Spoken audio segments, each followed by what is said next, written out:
देश दुनिया में छपी तस्वीर और बदल गई हवा। आजमगढ़ उपचुनाव से दोबारा किया था आगाज। नदी पार करने के लिए हाथी का जब लिया सहारा। बेलछी गांव के नरसंहार की कौन थी जिम्मेदार। इंदिरा गांधी ने जब देश में आपातकाल लगाया तो माना जाने लगा कि अब देश की सत्ता में उनकी वापसी नहीं होगी। आपातकाल के बाद हुए चुनाव में वो पूरी तरह हार भी गईं, मगर जनवरी 1980 को देश की जनता ने एक बार फिर से उन्हें बागडोर सौंप दी। इसके लिए एक घटना को जिम्मेदार बताया जाता है। आइए जानते हैं कि आखिर कैसे हाथी की सवारी ने इंदिरा गांधी को वापस सत्ता दिलाई। इंदिरा गांधी भारत की पहली महिला प्रधानमंत्री थी। अटल बिहारी वाजपेयी के शब्दों में दुर्गा थी, इंडिया की आयरन लेडी थी, लंदन के अखबारों के अनुसार हिंदुस्तान की रानी थी, दक्षिण भारत के लोगों की अम्मा थी तो पाकिस्तान के तानाशाह याहिया खान के लिए टैक्ट वुमेन थी। दुनिया के लिए वह कुछ भी थी, पर अपने पिता भारत के पहले प्रधानमंत्री पंडित जवाहरलाल नेहरू के लिए प्रियदर्शनी थी। उन्हीं इंदिरा गांधी ने जब देश में आपातकाल लगाया तो मानी जाना लगा कि अब कभी देश की सत्ता में उनकी वापसी नहीं होगी। आपातकाल के बाद हुए चुनाव में वह बुरी तरह से हारी, पर ज़्यादा दिन सत्ता से दूर नहीं रही और 7 जनवरी 1980 को देश की जनता ने एक बार फिर से उन्हें बागडोर सौंप दिया। के लिए घटना को जिम्मेदार बताया जाता है। आइए जानते हैं आखिर क्या थी वह घटना। प्रधानमंत्री इंदिरा गांधी ने 25 जून 1975 को देश में आपातकाल की घोषणा की थी। यह 21 मार्च 1977 तक चला। इसके बाद देश में हुए आम चुनाव में जनता दल की सरकार बनी। जनता दल की सरकार ने इंदिरा गांधी के खिलाफ कई मुकदमे दर्ज किए थे और कभी भी उनकी गिरफ्तारी हो सकती थी। कहा जाता है कि इसी कारण वह 3 महीने कहीं बाहर नहीं गए। विश्लेषक मानने लगे कि अब इंदिरा गांधी का राजनीतिक करियर खत्म हो जाएगा।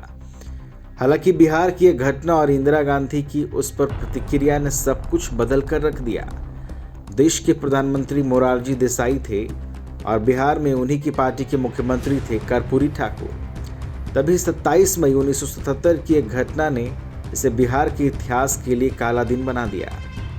बिहार में विधानसभा चुनाव से पहले पटना से 70 किलोमीटर दूर बेलछी गांव में भीषण नरसंहार हुआ। ये वो दौर था जब बिहार में अलग अलग जातियों की सेना थी और लोग एक दूसरे का गला काटने में गुरेज नहीं करते थे। उसी कड़ी में कुर्मियों की सेना ने बेलछी गांव में दलितों पर हमला कर दिया। इससे पहले कुर्मियों के पक्ष के 27 लोग मारे गए थे। बेलछी में भीषण गोलीबारी के बीच 11 दलितों को जिंदा फूंक दिया गया। 14 साल का एक किशोर भागा तो उसे उठाकर आग में झोंक दिया। इस नरसंहार से पूरा देश हिल गया। इस घटना के बाद विपक्ष में बैठी इंदिरा गांधी ने बिहार जाने की ठान ली। द रेड साड़ी नाम से एक किताब है, इसके लेखक जे मोरो हैं। इस किताब में इंदिरा से जुड़ी इस घटना के बारे में विस्तार से बताया गया है।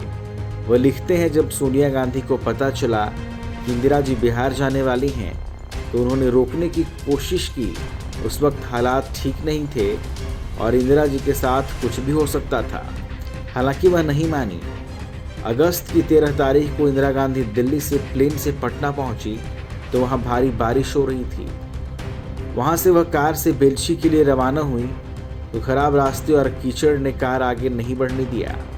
बीच रास्ते में ही उन्हें कार छोड़नी पड़ी। इसके बाद वह बेलछी की कुछ दूरी ट्रैक्टर से सफ़र की।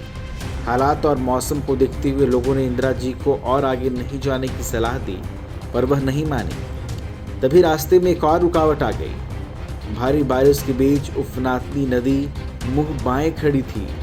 इसे बारिश में पार करना आसान नहीं था।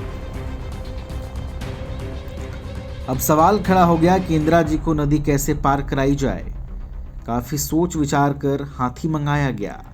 इसके साथ नई मुसीबत आई, क्योंकि हाथी पर रखकर बैठने के लिए हौदा नहीं था। बिना हौदा हाथी पर बैठना खतरनाक हो सकता था, पर इंदिरा जी बैठी। हाथी पर चद्दर बिछाई गई। आगे महावत, उसके पीछे इंदिरा गांधी और उनके बाद प्रतिभा देवी सिंह पाटिल सवार हुई। प्रतिभा देवी तब इतनी डरी थी कि जोर से इंदिरा गांधी की साड़ी पकड़ रखी थी। वही प्रतिभा देवी सिंह पाटिल बाद में भारत की पहली महिला राष्ट्रपति भी बनी थी। हाथी से इंदिरा गांधी ने नदी पार की और फिर कमर तक पानी में चलकर बेलछी गांव पहुंच गई। अपने बीच उनको पाकर दलितों का दिल भर आया, उनका दर्द उभर आया। लोगों ने उन्हें हाथों हाथ लिया और इंदिरा जी ने हर संभव सांत्वना पीड़ितों को दी। इसके बाद देश दुनिया के अखबारों में इंदिरा गांधी की हाथी पर सवारी की तस्वीर छपी तो जैसे हवा ही बदल गई। हर ओर उनकी चर्चा होने लगी। जिस इंदिरा गांधी का करियर खत्म होने की बात कही जाने लगी थी, वह अब खुद लोगों की जुबां पर थी। बिहार के दलित उनकी ओर हो गए। इसके बाद इंदिरा गांधी एक दिन के लिए गिरफ्तार की गईं तो और भी प्रसिद्धि मिली। इसके बाद आजमगढ़ में लोकसभा सीट के लिए उपचुनाव हुआ और 7 मई 1978 को इंदिरा गांधी ने कांग्रेस को यह सीट दिला दी। माना जाने लगा कि गर्दिश की ओर जा रहे इंदिरा गांधी के सितारे फिर से बुलंदियों पर जाएंगे। फिर देश में आम चुनाव हुए तो लोगों ने इंदिरा गांधी के हाथों में एक बार फिर देश की सत्ता सौंप दी और 7 जनवरी 1980 को वह फिर से प्रधानमंत्री बन गए। तो इस तरह से इंदिरा गांधी ने सत्ता में वापसी की नई राह खोजी थी।